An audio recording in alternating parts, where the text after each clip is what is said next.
بسم اللہ الرحمن الرحیم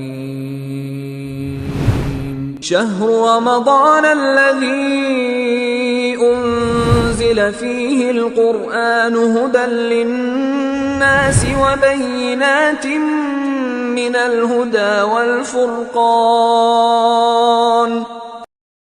اعوذ باللہ من الشیطان اللعین الرجیم بسم اللہ الرحمن الرحیم الحمدللہ رب العالمین والصلاة والسلام علی اشرف الانبیاء والمرسلین وعلی اہل بیتہ الطیبین الطاہرین المعصومین المظلومین سیما علی بقیت اللہ فی الارضین اما بعد فقال اللہ تبارک وتعالی فی محکم کتابہ المجید وفرقانہ الحمید وقولہ الحق بسم اللہ الرحمن الرحیم ونريد أن نمن على الذين استضعفوا في الأرض ونجعلهم أئمة ونجعلهم الوارثين. عزیزان گرامی قدر، یوم القدس کے حوالے سے آپ سامعین کرام کی خدمت میں ایک پروگرام کے ساتھ حاضر ہوا ہوں. یوم القدس کی اتنی اہمیت کیوں ہے اور فلسطین کا جو مسئلہ ہے وہ کیوں کر اتنی اہمیت کا حامل ہے، اس پر چند نکات آپ کی خدمت عالیہ میں بیان کرنا چاہوں گا. عزیزان گرامی سامعین کرام، آپ دنیا میں دیکھتے ہیں کہ دنیا میں اس وقت خانہ جنگی کی صورتحال ہے. نہ صرف فلسطین بلکہ یمن کو دیکھ لیا جائے، لبنان کو دیکھ لیا جائے، افغانستان کو دیکھ لیا جائے، دنیا میں ہر جگہ خون کی ہولی کھیلی جا رہی ہے. لیکن اس وقت جو چیز زیادہ اہمیت کی حامل ہے وہ فلسطین کا مسئلہ ہے. اور فلسطین کا مسئلہ کیوں کر اتنی اہمیت کا حامل ہے، اس کے بارے میں آپ کے سامنے بیان کرتا چلوں. یہودیوں کے بارے میں یہ بات واضح ہے کہ ابھی تک یہودیوں نے اپنے مرز یا اپنے بارڈر کا اعلان تک نہیں کیا. سامعین کرام، ایک مسلک کی آبادی کی جو دنیا میں کل جہان میں اگر آبادی کا شمار کیا جائے تو یہودیوں کی آبادی 15 ملین سے 20 ملین تک نہیں بنتی، زیادہ سے زیادہ 20 ملین بنتی ہے. اب اتنی آبادی کے لیے ایک ملک کو ایک مسلک سے تعلق رکھنے والوں کو کتنی جگہ درکار ہے؟ اگر انہیں درکار ہے اپنے مذہب کی آزادی کے لیے تو وہ چاہیں تو آسٹریلیا جائیں، اور آسٹریلیا کے ایک حصے کو اختیار کر لیں اپنے رہن سہن کے لیے. یا آسٹریلیا سے ہٹ کے امریکہ کی 50 اسٹیٹس ہیں، ان 50 اسٹیٹس میں سے ایک اسٹیٹ ان کے حوالے کر دی جائے. سوال یہ پیدا ہوتا ہے، ان سے اگر سوال کیا جاتا ہے کہ آپ آسٹریلیا نہیں جاتے، امریکہ نہیں جاتے، دنیا کے کسی اور علاقے میں نہیں جاتے، آپ آتے ہیں تو بیت المقدس ہی کی طرف کیوں آتے ہیں؟ تو جواب یہ دیتے ہیں کہ ہمیں حکم ہوا ہے اپنی تورات میں کہ ہم یہاں آئیں اور یہاں پر آ کر قابض ہو جائیں. عزیزان گرامی، خود یہودی اس بارے میں ابھی تک کلیئر نہیں ہے، ان کا مائنڈ کے کلیئر نہیں ہے ان کا یہ نظریہ کہ آیا یہودیت یا صہیونزم جو ہے یہ ایک مذہب ہے یا نجات ہے. دوسرے مذاہب کی طرف اگر ہم دیکھیں تو اسلام ایک مذہب ہے، اگر کسی کو اسلام میں آنا ہے تو وہ اسلام میں آ سکتا ہے. اسی طرح سے بدھزم ایک مذہب ہے، کوئی اگر بدھزم میں آنا چاہتا ہے، اس کی حقانیت یا اس کے باطل ہونے کے بارے میں بحث نہیں کی جا رہی.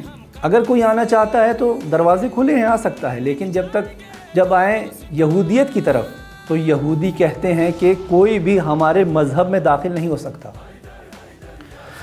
یہودی صرف وہی ہوگا کہ جس کی ماں یا باپ یہودی ہو.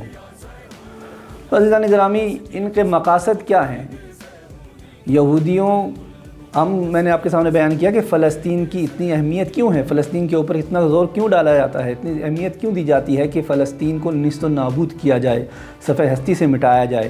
اس کے اعراض و مقاصد کیا ہیں؟ ان اعراض و مقاصد میں سے سب سے پہلا ان کا مقصد کیا ہے؟ سی ٹو ریور، پہلا مقصد ان کا یہ ہے، میڈیٹرینین سی جو ہے اس سے لے کر جارڈن ریور تک کا جو ایریا ہے ان پر قابض ہو جانا۔ آپ اگر جائیں میپ میں جا کر دیکھیں تو فلسطین اور اسرائیل کے فلسطین درمیان میں ہے اسرائیل اور جارڈن کے، اور اسرائیل کے بیک سائڈ پہ میڈیٹرینین سی آتا ہے۔ تو ان کا پہلا مقصد یہ ہے کہ جارڈن اور میڈیٹرینین سی کے درمیان کا جو علاقہ ہے اس پر قابض ہوا جائے، جس کے پیچھے یہ لگے ہوئے ہیں آہستہ کرتے کرتے، کیونکہ انہوں نے اپنی مرز کا تعین نہیں کیا، اپنی حدود کا تعین نہیں کیا، آہستہ آہستہ کرتے ہوئے قابض تر ہوتے چلے جا رہے ہیں۔ پچھلے 70 سالوں سے آہستہ آہستہ اپنے اس مقصد کی جانب بڑھتے چلے جا رہے ہیں۔ دوسرا مقصد ان کا کیا ہے؟ دوسرا مقصد ہے ریور ٹو ریور، یعنی دریائے نیل سے دریائے فرات تک کا سفر ہے ان کا۔ ان کا دوسرا مقصد یہ ہے کہ جب ہم فلسطین پر قابض ہو جائیں، اس میڈیٹرینین سی سے جارڈن سی جو ہے، جارڈن ریور ہے، اس تک کے ایریے کو ہم اپنے قبضے میں لے لیں، تو اس کے بعد اگلا مرحلہ ہمارا کیا ہے؟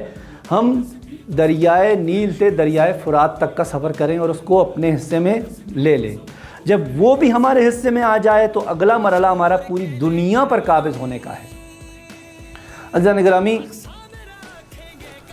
اسرائیل شہام، آپ نے نام سنا ہوگا، سن رکھا ہوگا، وہ قاتل انسان کہ جس نے قتل عام کیا، اس کا نظریہ یہ ہے کہ یہودی جو ہیں پوری دنیا میں، خود ان کی کتابیں اگر کھنگال کر دیکھیں، ان کے نظریات کو دیکھیں، ان کی نظریات میں بھی یہی ہے کہ یہودی ہی انسان ہیں۔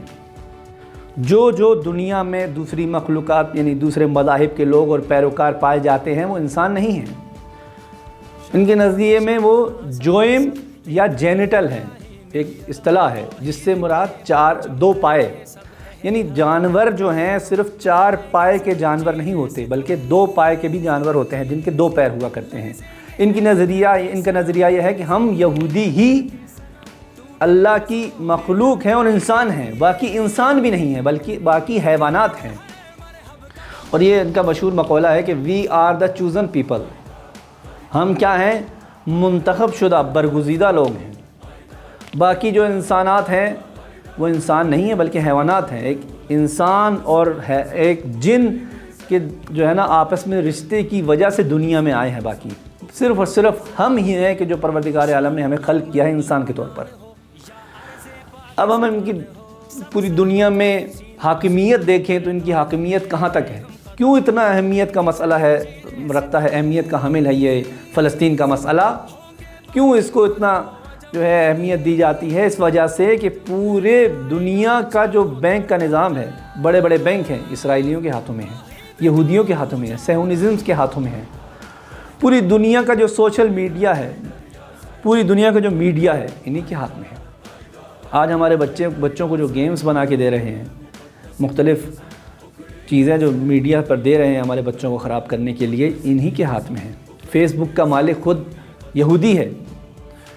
مختلف جو مبتذل آور ویب سائٹس ہیں جن سے ہماری نوجوان نسلیں تباہ ہو رہی ہیں، وہ تمام کی تمام ویب سائٹ ان کا آغاز کرنے والے یہی یہودی ہیں۔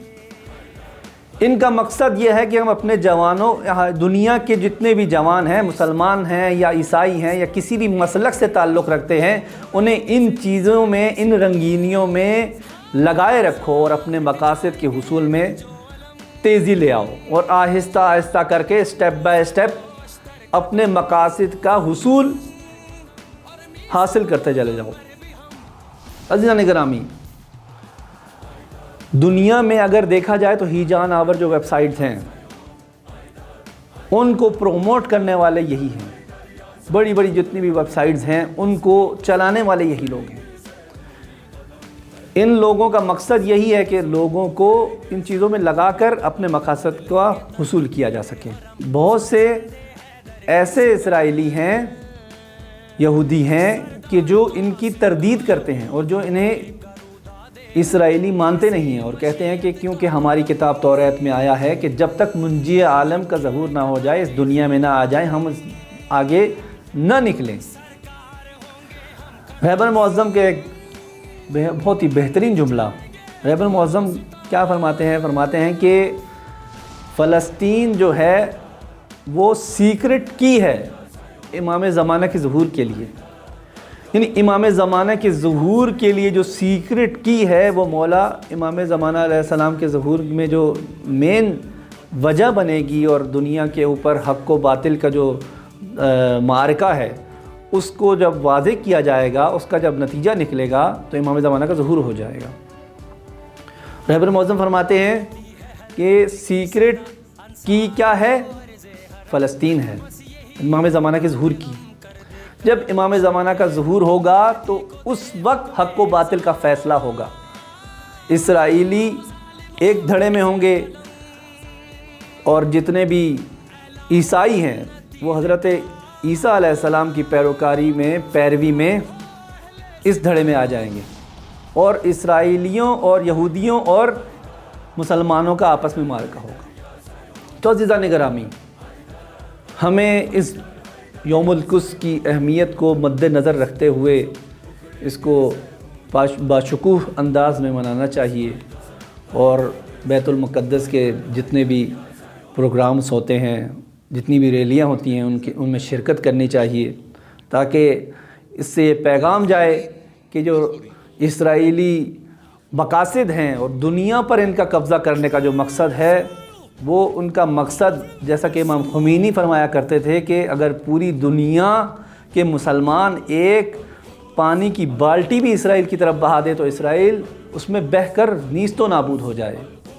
پروردگار عالم سے دعا گو ہیں کہ پروردگار اسرائیل کو اس صفحہ ہستی سے مٹا دے۔